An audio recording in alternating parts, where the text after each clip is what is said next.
Hello students, last time हमने RBC और WBC count के बारे में देखा था। अब हम कार्बोहाइड्रेट्स के बारे में पढ़ेंगे।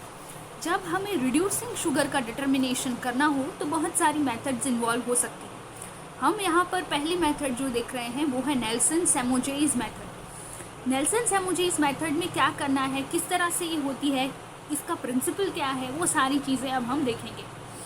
शुगर के पास रिड्यूसिंग प्रॉपर्टी होती है, उनके अंदर पोटेंशियल आल्डिहाइड या कीटो ग्रुप्स जुड़े हुए हैं उसके अकॉर्डिंग, तो उसके बेसिस पर इसे हम रिड्यूसिंग शुगर कहते हैं। तो कुछ रिड्यूसिंग शुगर्स के एग्जांपल हैं, जैसे कि ग्लूकोज है, गैलेक्टोज है, लैक्टोज है, माल्टोज है। नेल्सन-सैमुजे एक क्लासिकल मेथड है जो सबसे ज़्यादा यूज़ होती है क्वांटिटेटिव डिटर्मिनेशन करने के लिए रिड्यूसिंग शुगर्स का।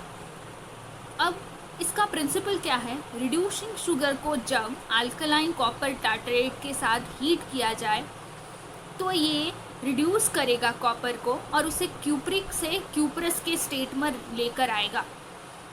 इसी वजह से पहले जो कॉपर ऑक्साइड था उसका क्यूप्रस ऑक्साइड में कन्वर्जन होगा। फिर उसे ट्रीट करना है आर्सेनो-मोलिब्डिक एसिड के साथ। रिडक्शन होगा मोलिब्डिक एसिड का मोलिब्डेनम में और मोलिब्डेनम ब्लू टेक्स प्लेस होगा।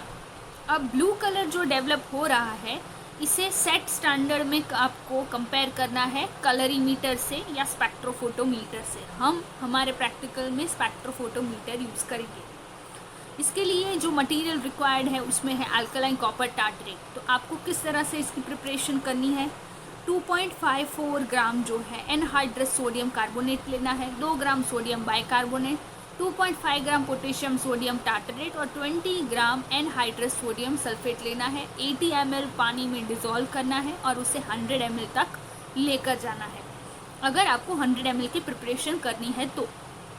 अब दूसरा स्टेप ये है कि आपको 15 ग्राम कॉपर सल्फेट लेना है और small volume of distil water लेना है। 1 ड्रॉप सल्फ्यूरिक एसिड डालना है और उसे 100 ml तक लेकर जाना है।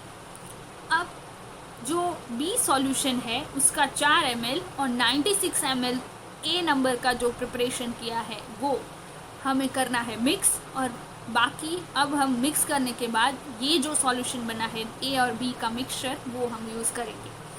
अब बारी आती है आर्सेनो-मोलिब्डेट रिएजेंट की। तो 2.5 ग्राम अमोनियम मोलिब्डेट जो है उसे 45 ml वाटर में डिज़ोल्व करना है। उसके अंदर 2.5 ml जो है वो सल्फ्यूरिक एसिड आपको ऐड करना है और उसे मिक्स करना है। इसके बाद 0.3 ग्राम डाइसोडियम हाइड्रोजन आर्सेनेट को डिज़ोल्व करना है 25 ml वाटर के अंदर। इसे मिक्स करना है और इंक्यूबेशन के लिए रखना है 37 डिग्रीज़ पे 24 to 48 आवर्स के लिए। अब ये जो इंक्यूबेशन इसका पीरियड है इसके बाद आप इसको यूज़ कर सकते हैं। अब स्टैंडर्ड ग्लूकोज सॉल्यूशन लेना है, स्टॉक 100 माइक्रोग्राम में इन 100 ml डिस्टिल वाटर। यानी आप जो ग्लूकोज का स्टॉक सॉल्यूशन ले रहे हैं वो अगर आप 100 ml डिस्टिल वाटर में बना रहे हैं तो 100 माइक्रोग्राम लेना है।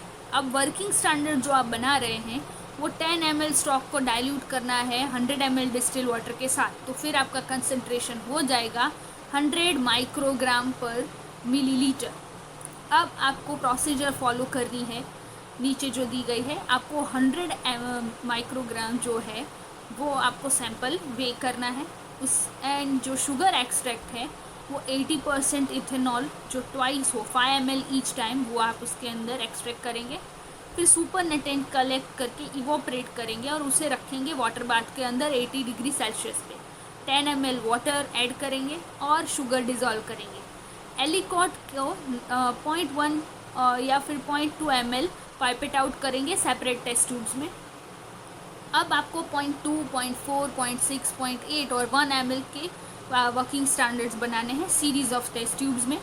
आपको जो वॉल्यूम है वो मेकअप करना है दोनों स्टैंडर्ड और सैंपल का 2 ml डिस्टिल वाटर से। अब पिपेट 2 ml का जो है डिस्टिल वाटर का वो सेपरेट करना है आपको ट्यूब में और ब्लैंक का सेट अलग से बनाना है। अब 1 ml alkaline copper tartrate reagent सारे टेस्ट ट्यूब्स में आपको ऐड करना है। सारी ट्यूब्स को बॉइलिंग वाटर में डालना है 10 मिनट्स तक। सारी ट्यूब्स को ठंडे होने के लिए रखना है और फिर उसके अंदर आपको ऐड करना है आर्सेनो-मोलिब्डिक एसिड रिएजेंट सारी ट्यूब्स में।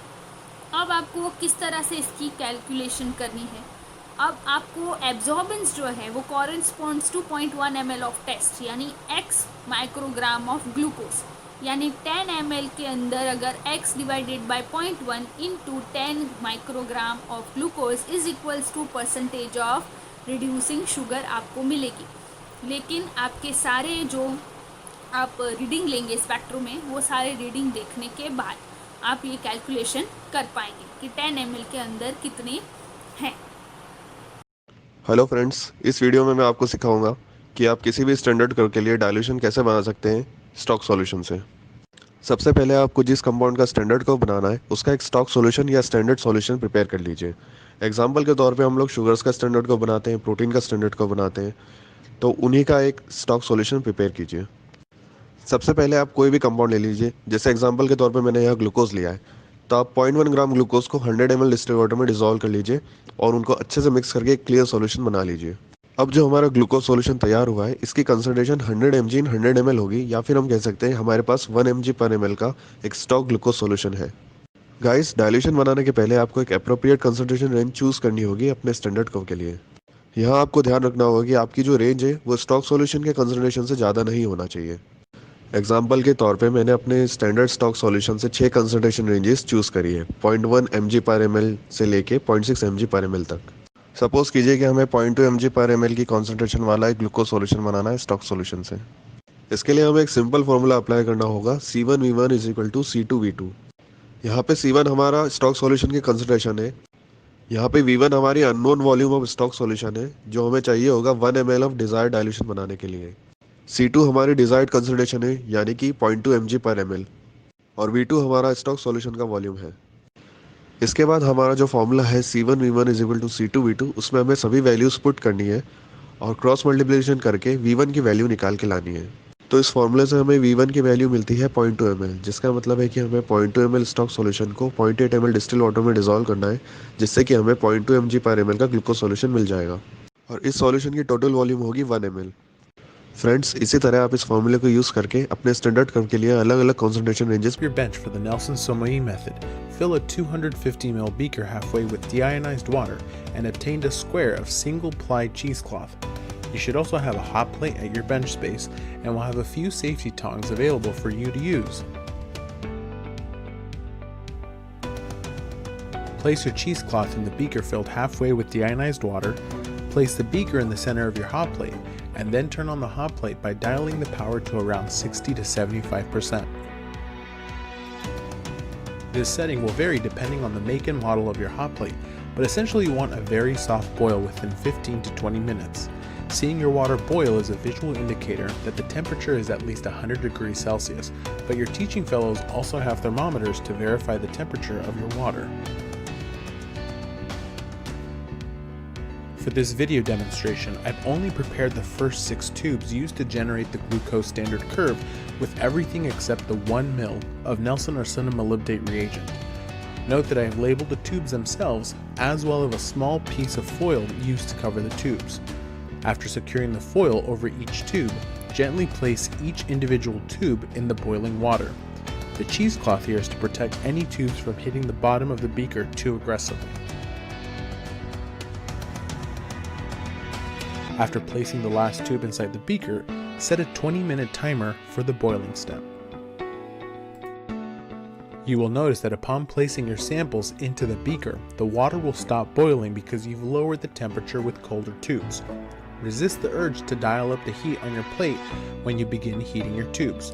Instead, closely monitor the beaker and make sure that it doesn't boil too vigorously as the temperature climbs back up over the next 2 to 3 minutes. If the water is too hot and boils more aggressively, the cheesecloth at the bottom will bounce around and disrupt the tubes, which is actually not good for your experiment because the copper reagent can unnecessarily react with the air and end up skewing your results. As you can see here, I'm already 6 minutes into my boiling step, and I've already dialed it down to a 4 from the initial 6 during my preparation step. Notice the small amount of boiling at the bottom of my beaker.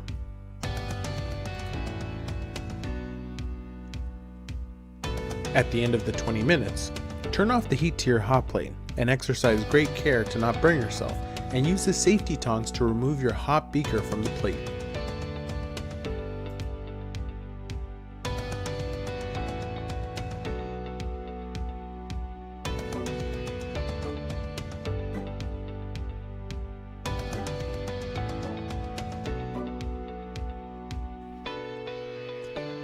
Take another beaker or two and fill them up halfway with warm water from the tap, and using the small tongs, transfer your assay tubes to the warm water in the same order that they were placed into the boiling beaker.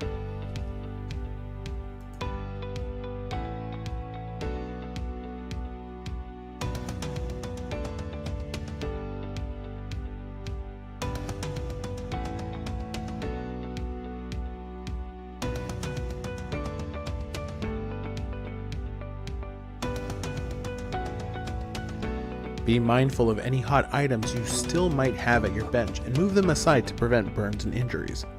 Let your assay tubes cool for 1 minute, and then you can transfer them to a tube rack with your bare hands.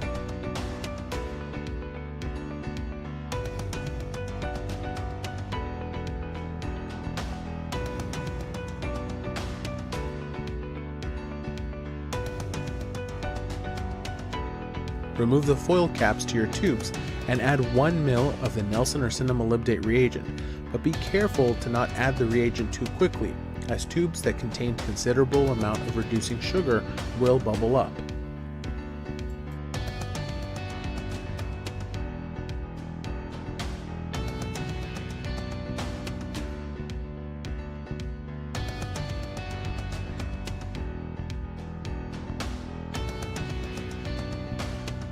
During the 5-minute incubation step, mix the tubes by either shaking them or using a vortex to gently homogenize the sample.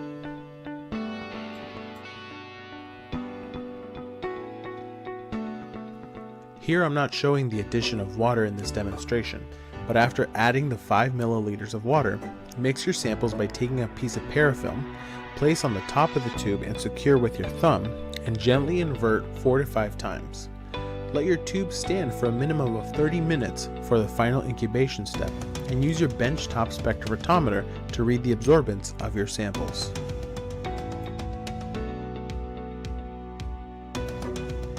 Depending on the amount of reducing sugar in your sample, the tubes will vary in color from a yellow-green to a teal to a blue-green color as the concentration of reducing sugar increases accordingly.